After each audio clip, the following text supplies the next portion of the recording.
as always, now it's time for what? For some breaking news!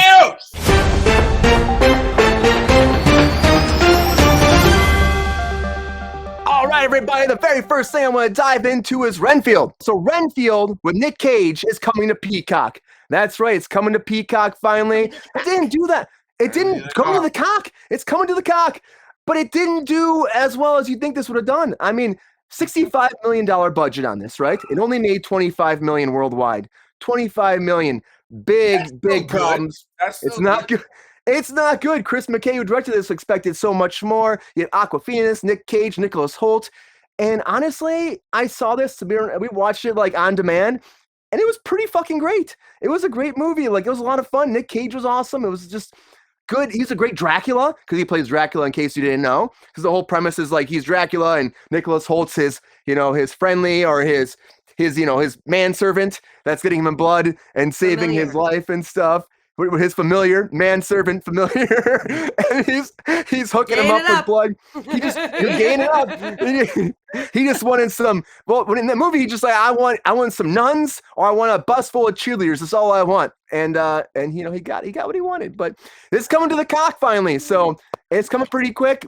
If you get a chance to watch it, it's coming this Friday. So everybody, if you haven't seen this yet, it's fun. Anybody else see this on here? Rachel, did you see this show? I haven't seen it yet. And I feel like they kind of dropped the ball on the advertising campaign. Yes. Because I 100% thought it was a straight to streaming sort of situation. I didn't even know it went to theaters. And I feel like I only ever saw like one ad for it. Yeah. So it was out like there April wasn't 14th. enough awareness. Yeah, I agree with you. April, I mean, think about that. Like, even Sabrina said when we were talking about it, she was like, did that come to theaters yet? And I was like, yeah, it came to theaters while you were gone. But April 14th, come and gone. I mean, quick. And again, it's a quick release to the cock. But that kind of happens, though, where they just like push it over there. I know, Sabrina. Hey, they actually. Maybe for him, that's a good. It's a good thing. It could be. It's a good thing for him.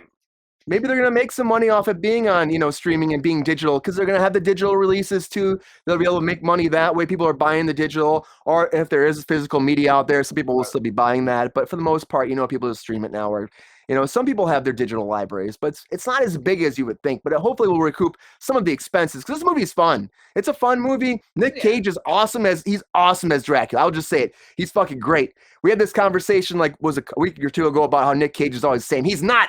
Nic Cage is not always the same.